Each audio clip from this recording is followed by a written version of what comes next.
하나님 말씀은 시편 51편 10절에서 12절까지 말씀입니다.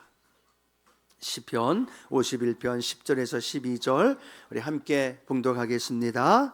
하나님이여, 내 속에 정한 마음을 창조하시고 내 안에 정직한 영을 새롭게 하소서. 나를 주 앞에서 쫓아내지 마시며 주의 성령을 내게서 거두지 마소서. 주의 구원의 즐거움을 내게 회복시켜 주시고 자원하는 심령을 주사 나를 붙드소서. 아멘. 오늘 본문 말씀 가지고요, 한 해를 되돌아보며 라는 제목으로 함께 은혜의 말씀을 나눕니다. 2025년의 마지막 주일이죠. 할렐루야. 오늘 여러분들에게 꼭 하고 싶은 말씀 한마디는요, 한 해 동안 정말 수고 많으셨습니다. 수고 많으셨어요. 얼굴 좀 펴시고 옆에 계신 분하고도 인사해 볼까요? 한 해 수고 많으셨습니다. 함께 한번 인사할까요? 수고 많으셨습니다. 그 말 한마디에 얼마나 그 마음이 표현되고 또 위로가 될지는 모르지만, 나라에 큰 위기와 어려움이 있었고 정치는 계속되는 혼란과 또 경제는 환율이 높아지는 이 상황 속에서 많은 힘들고 어려운 삶을 살아왔고, 개인의 삶에도 참 힘들고 어려운 여정이 되지 않았을까. 저희 교회만 해도 장례식을 많이 한 것 같아요. 사랑하는 가족들 먼저 천국에 보내며 힘들어했던 분들도 있었고, 또 뜻하지 않은 병상, 입원, 또 진로와 여러 가지 일들이 많이 힘들었는데 잘 참으셨고 잘 버티셨고 또 이기고 승리하셨습니다. 그리고 그 승리가 오늘 하나님께 기쁨과 감사의 예배로 올려드릴 줄로 믿습니다. 한 번 더 우리 믿음의 고백이죠. 옆에 계신 분들하고 이렇게 고백합니다. 예수 안에서 한 해 승리하셨습니다. 예수 안에서 한 해 승리하셨습니다. 아멘. 네, 수고하셨다고만 하면 안 될 것 같아서 승리했습니다. 이 고백으로 우리 가운데 선포되기를 축복합니다. 그러면서 2025년의 마지막 주, 이제 2026년이 내일 모레 우리에게 다가오는데 어떠한 말씀으로 함께 나눌까 생각하다가 오늘 본문의 말씀을 함께 나누고 싶었습니다. 오늘 본문은 시편 51편 다윗의 대표적인 시입니다. 많은 사람들이 좋아하기도 하고 또 자신의 삶으로 연결하면서 함께 은혜를 나눴던 시 중에 하나입니다. 그 내용은 우리가 잘 아는 것처럼 다윗이 왕권을 가지고 우리아의 아내 밧세바를 취하게 되며 간음죄를 짓게 되죠. 그리고 그걸 합리화하기 위해서 또 우리아를 전쟁에 나가 죽이게 하면서 그 죄를 지었던 다윗, 나단 선지자를 통해서 그 죄를 지적받고 하나님 앞에서 죄인의 모습으로 통렬하게 회개하면서 하나님 앞에 나아가는 오늘 이 다윗의 모습. 그런데 죄를 회개하는 걸로만 끝나는 것이 아니라 다윗은 이 시편 51편을 통해서 회복이 되어져요.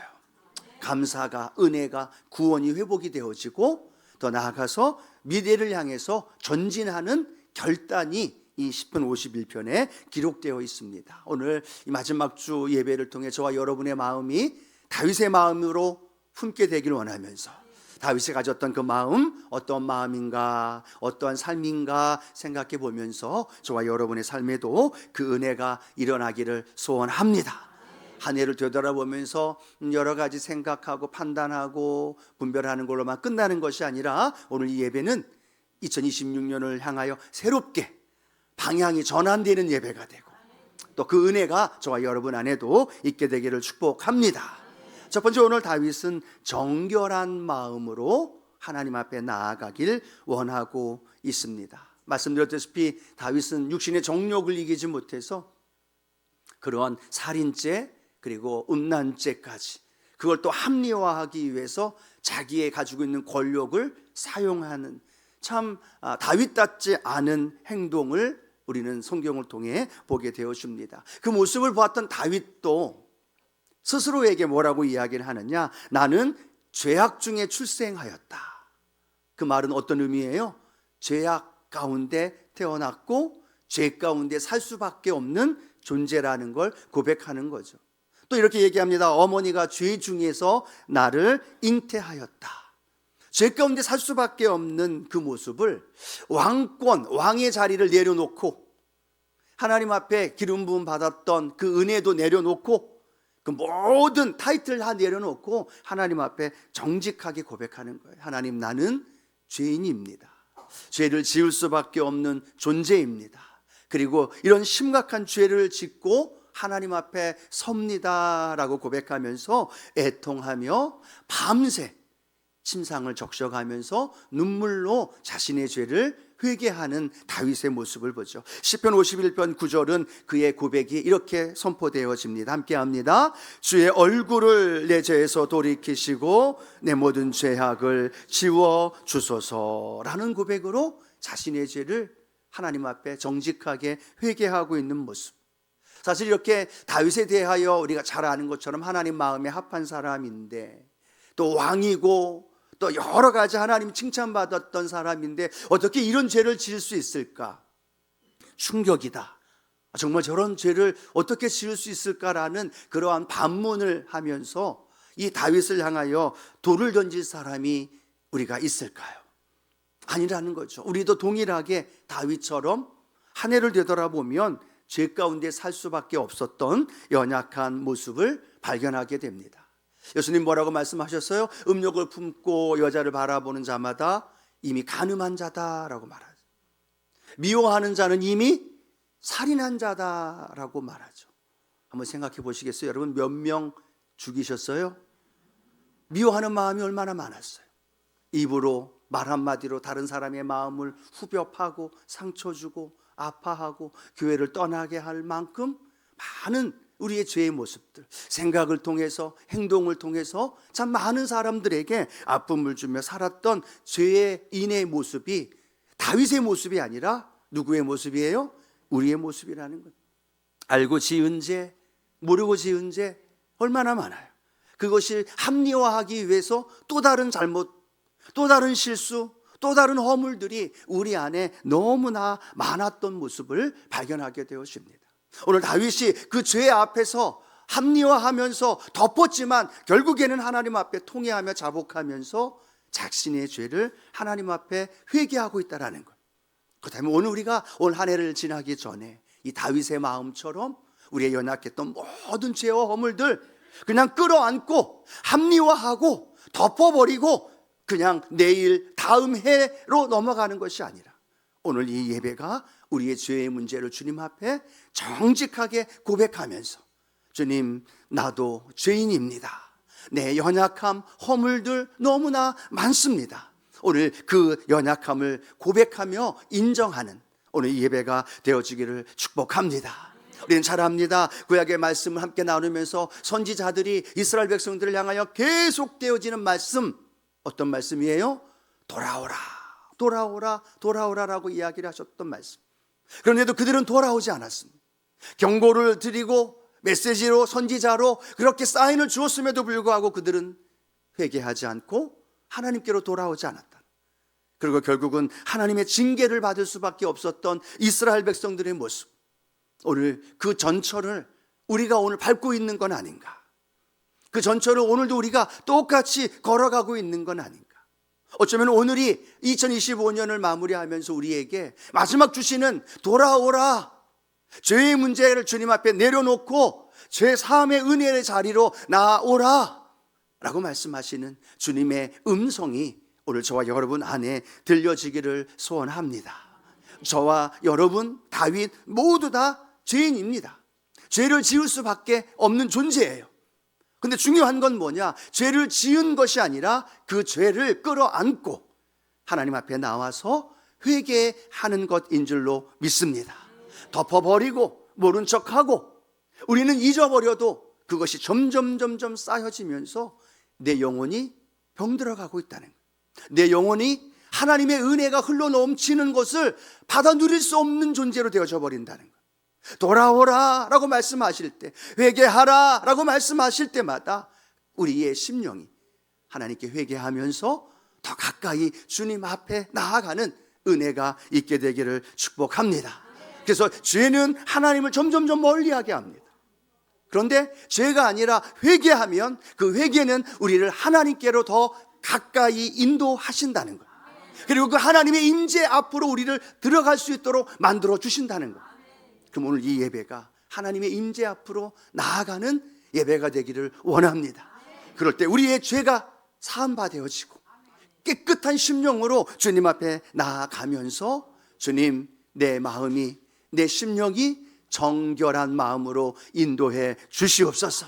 오늘 다윗이 그 고백을 드리고 있어요. 시편 51편 10절 말씀 함께 읽겠습니다.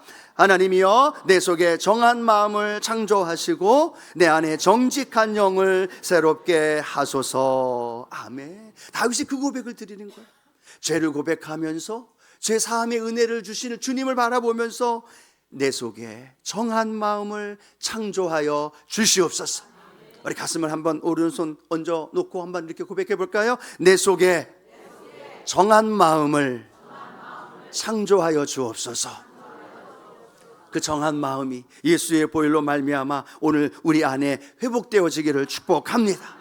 성령께서 각자의 마음에, 저의 마음에도 여러분의 마음에도 생각나게 하는 죄들이 있을 거예요. 그거는 그 생각남으로 인하여 우리가 회개하면서 회복되어지고 그 은혜 안에서 다시 하나님께로 가까이 걸어가는 우리 순복음의 성도님들 되어지기를 소원합니다. 여러분, 회개는요 자책하는 거나 후회하는 게 아닙니다. 감정에 눈물 찔끔하면서 내 죄를 고백하며 후회하고 뉘우치는 것이 아니라 하나님의 임재 안으로 들어가면서 그 임재 속에서 내 죄 사함의 은혜를 맛보게 되어지고 그 영혼 안에서 내 삶이 다시 새로워지는 것, 그것이 바로 뭐냐? 그것이 회개라는 거예요. 오늘 사도행전 3장 19절은 그 회개를 우리에게 이렇게 설명합니다. 함께 합니다. 그러므로 너희가 회개하고 돌이켜 너희 죄 없이 함을 받으라. 이같이 하면 새롭게 되는 날이 주 앞으로부터 이룰 것이요. 아멘. 다윗도 회개함으로 그 영혼이 정한 마음이 된 거예요. 새롭게 된 마음이 된 거예요. 그래서 우리가 죄 얘기하고 회개 얘기하면 우리의 마음이 조금 무거워지죠. 괜히 고개 숙여지고 괜히 죄책감 느껴지고. 근데 다윗은 그걸로 끝난 게 아니라는 거예요. 회개의 고백을 드리고 그 회개의 고백을 통해서 죄 사함의 은혜를 맛보고 그리고 그 영혼이 다시 새로워지면서 다시 일어서게 되는, 다시 사명을 얻게 되어지는, 그것이 오늘 다윗의 모습이고 오늘 저와 여러분의 모습이 되기를 축복합니다. 여러분, 하나 물어볼까요? 가룟 유다가 더 나빠요? 베드로가 더 나빠요? 둘 다 똑같은 사람들인가요? 가룟 유다, 예수님을 팔았어요. 은 30에. 또 베드로는 예수님 수제자라고 이야기하면서 3번씩이나 예수님을 모른다고 저주하고 맹세했어요. 우리는 쉽게 저주 맹세이지만 그 원어로 보면 쌍욕을 한 거예요. 누가 더 나빠요? 사람마다 다르겠죠? 근데 중요한 건 뭐냐? 가룟 유다는 자신의 죄를 뉘우쳤어요. 아, 내가 이런 잘못을 했구나라고 뉘우치고 은 30을 도로 갖다 줬지만 그의 결국은 뭐예요? 스스로의 목숨을 끊었다는 거예요. 그런데 베드로는요, 쌍욕을 하고 예수님을 모른다고 부인했지만 그는 그 주님의 말씀이 생각나서 밖에 나가서 심히 통곡하면서 울며 회개합니다. 그리고 그 주님 앞에 회개하며 갈릴리 바다에서 주님과의 만남을 갖게 되고, 그 회개는 그 베드로를 죽음으로 몰아간 것이 아니라, 슬픔으로 몰아간 것이 아니라 다시 새롭게 사명을 받게 되어지고 그 마음이 회복되어지고 다시 일어나서 주님을 향하여, 아니 주님의 그 주신 사명을 향하여 전진하는 모습으로 우리에게 나타나고 있다는 거예요. 오늘 이 예배에 우리의 죄사함의 은혜로 우리의 영혼이 살아나고 다시금 일어설 수 있는 그 축복이 저와 여러분 안에 일어나길 소원합니다. 두 번째로 다윗은 그러면서 그 마음속에 구원의 감격, 그 감사의 마음이 회복되어지고 있는 모습을 우리에게 보여주고 있습니다. 여러분, 성경을 읽다 보면 가장 힘들고 어려운 고난과 역경과 환난 속에 살아갔던 사람 누굴까 성경을 읽어보면 다윗이다라고 이야기할 수 있을 겁니다. 다윗의 인생이 어떤 인생이에요? 어렸을 때부터 부모에게 버림받은 인생이에요. 사무엘에게 기름 부음 받으면서 야, 잘 나갈 것 같았다라고 했는데 사울왕의 시기와 질투로 십수년간 쫓겨다니는 도망자의 삶을, 그 유대 광야를 쫓겨다니면서 하루하루를 버겁게 살아가는 인생이 되죠. 또 그가 힘겹게 왕이 되었지만 왕 속으로서 수많은 전쟁으로 인하여 피를 많이 흘리고 결국은 닷새바를 범하는 죄도 짓게 되어지고, 그러면서 그가 왕이 되어졌지만 그의 아들 압살롬을 통해서 왕권이 빼앗기고, 그 아들 때문에 신발도 신지 못하고 눈물 흘리며 도망칠 수밖에 없는 다윗의 모습도 우리는 알고 있다는 겁니다. 다윗만큼 파란만장한 역경과 환란의 삶을 살았던 사람은 없다는 거예요. 근데 많은 신학자들과 많은 목회자들이 또 하나 뭐라고 얘기하느냐, 성경에 나오는 인물 중에 가장 많이 감사했던 인물이 누굴까라고 말한다면 누구라고 대답해요? 다윗입니다. 시편을 읽다 보면 그 수많은 역경과 고난과 환란이 다가오는데 그때마다 다윗은 원망과 불평과 짜증과 분노한 것이 아니라 그 순간순간 하나님 앞에 감사의 고백을 하나님께 올려드리고 있다는 거예요. 그 위기가, 그 고난이, 그 환란이 다윗을 침몰시킨 것이 아니라 도리어 감사하도록, 도리어 그 순간순간 하나님이 자신의 생명을 건져주시고 그 위기 속에서 손잡아 주시고 방패가 되시고 요새가 되시고 산성이 되신 하나님께 찬양하면서 감사의 고백을 올려드리고 있다는 거죠. 여러분, 좀 아이러니하지 않나요? 고난과 역경이 다가오면 그 많은 아픔을 겪으면 겪을수록 원망과 불평이 더 많아야죠. 그런데 다윗은 그 순간에도 감사를 붙들면서 그 순간, 그 현실을 이기고 극복하며 살아왔다는 거예요. 이루어진 것 감사하는 것만이 아니라 그 삶에도 이루어질 것을 믿고 감사하면서 오늘 이 죄 가운데 죄사함의 은혜를 이루어 주실 걸 바라보면서 나의 구원의 즐거움을 감사하며 찬양했던 오늘 다윗의 모습, 그 찬양의 그 고백이 시편 103편 2절에서 5절 우리가 잘 아는 말씀이죠. 오늘 다윗의 고백만이 아니라 우리의 고백을 선포하면서 함께 우리 한번 읽어보도록 합니다. 내 영혼아 야훼를 송축하며 그의 모든 은택을 잊지 말지어다. 그가 내 모든 죄악을 사하시며 내 모든 병을 고치시며 내 생명을 파멸해서 속량하시고 인자와 긍휼로 관을 씌우시며 좋은 것으로 내 소원을 만족하게 하사 내 청춘을 독수리같이 새롭게 하시는도다. 아멘. 다윗의 고백만이 아니라 우리의 고백인 줄로 믿습니다. 한 해 힘들고 어려운 삶 우리는 살아왔습니다. 아마도 서로 이야기할 거야. 나만큼 힘든 삶 살은 사람 있느냐고. 마이크 주면요 서로 뺏어서 내가 더 힘들었다, 내가 더 아팠다, 내가 더 고단했다라고 얘기를 할 거라는 거죠. 근데 중요한 건 그 고난과 위기와 역경을 어떻게 이겨나가느냐는 거예요.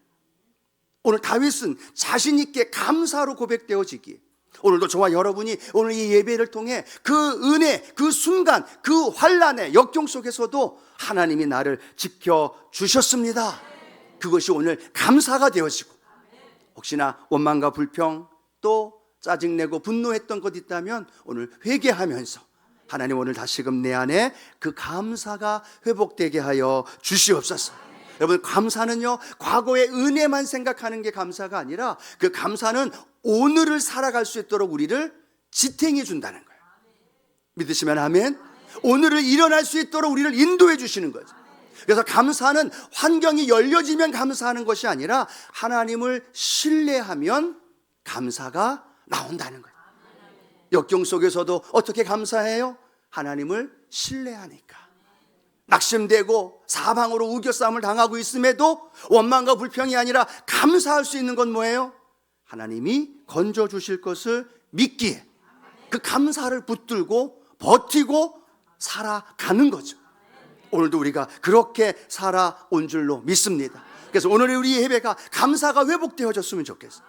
구원의 은혜에 감사, 내게 주신 작은 것일지라도 그것이 감사가 되어져서 마음껏 우리의 삶에 감사로 제사드리는 그 하나님의 축복이 함께하기를 소원합니다. 입술로 감사가 오늘 많이 선포되어지고 그것이 대상이 하나님께만이 아니라 서로를 향해서, 서로를 향한 우리의 믿음의 고백이 감사로 나타나기를 원합니다. 제가 오늘 3부 예배 들어오기 전에 1층에 있는 어떤 집사님한테 물어봤습니다. 뭘 물어봤느냐? 주보를 나눠줄 때 성도님들 반응이 어때요? 물어봤어요. 감사해요? 안 해요? 물어봤더니 어떤 분들은 감사합니다 하기도 하고 어떤 분들은 환영합니다, 사랑합니다 하는 분도 있는가 하면 거기까지만 하셨어요. 그분이 참 착하시고 좋으신 믿음이 좋은 분이라 그 다음을 얘기는 안 하셨어요. 근데 제가 보기에는 그런 부분들도 많이 있는 거죠.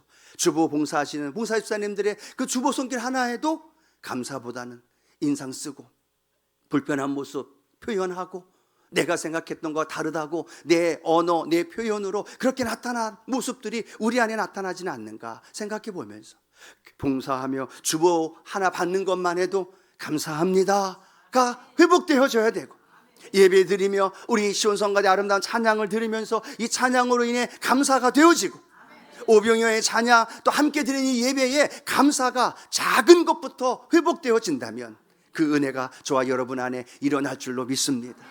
여러분 큰 거에 감사하려고 하지 마세요. 그러면 절대 안 됩니다. 왜요? 큰 감사거리가 우리에게 잘 안 와요. 큰 감사하려고 할 때. 근데 놀라운 건 작은 거에 감사하는 사람은요 큰 거에 감사할 조건들이 생겨나고 거기에도 감사가 저절로 이어진다는 거예요. 이번부터 큰 거에만 감사할게 라고 하는 것이 아니라 작은 것에 내 주변에 있는 분 한 분 한 분 돌보면서 감사가 회복되어지는 은혜가 있게 되길 축복합니다. 여러분 가정에서 여러분 배우자가 음식 준비해주고 함께 걸어가지고 함께 살아가는 것도 감사가 고백되어지고 그 감사로 말미암아 하나님 은혜가 넘쳐나기를 축복합니다. 또 하나 우리가 생각해 볼 건요, 오늘 다윗이 감사한 걸 보면서 우리가 감사에 대해 이야기 나누잖아요. 그렇다면 내가 감사하는 것을 통해서 내 아들이, 내 자녀가, 내 주변에 있는 사람들이 감사의 삶으로 바뀌어지기를 원해요. 아, 다윗이 그렇구나, 그렇게 감사했구나, 나도 감사해야지 라고 말하는 다윗의 이름에 이젠 다윗이 아니라 오늘 우리 자신의 이름이 되어주기를 원해요. 우리 유권사님 지금 유권사 권사님 모셨어요. 중간에 오셨어요. 여러분 자꾸만 쳐다볼 필요 없어요. 저는요 우리 권사님 목소리만 들어도 너무 감사해요. 몇 주째 지금 못 나오셨다가 오늘 나오신 거예요. 목사님, 권사님 저 뒤에 들어오시는 거 몰랐는데 소리 들으니까 아, 권사님이구나. 내 마음이 얼마나 기쁜지 아십니까? 이 자리에 나오셔서 예배드리고 함께 이렇게 뭐라고 얘기하셔도 그렇죠? 이렇게 나와서 예배드릴 수 있는 건강, 그 마음만 가진 것만 해도 저는 너무너무 감사해요. 이번 주 찾아가려고 했는데 오셔서 제가 얼마나 감사한지 몰라요. 그 작은 한 일에 우리가 감사가 회복되어져서 주님께 감사로 다시 오늘 이 현재를 일어날 수 있는 은혜가 있게 되길 축복합니다. 마지막 세 번째로 오늘 다윗은요 회개하면서 삶에 감사하면서 미래를 향해 일어나고 있는 거예요. 근데 미래를 향해 일어나는데 다윗의 힘으로는 안 되는 거예요. 왜요? 겪어봤거든요. 왕권 가지고 왕의 권력 가지고 일어나 보려고 했는데 넘어진 거잖아요. 물질 가지고 자기가 가지고 있는 백그라운드를 가지고 일어나려고 애썼는데 계속되는 실패와 한계 속에서 그는 주저앉아 있었던 거죠. 그런데 오늘 성경을 말씀하고 있습니다. 세 번째로 주의 영으로 다시 일어서는 다윗의 모습. 성경이 이렇게 기록하죠. 시편 51편 11절 말씀 함께 합니다. 나를 주 앞에서 쫓아내지 마시며 주의 성령을 내게서 거두지 마소서. 아멘. 다윗이 붙들고 있는 게 있어요.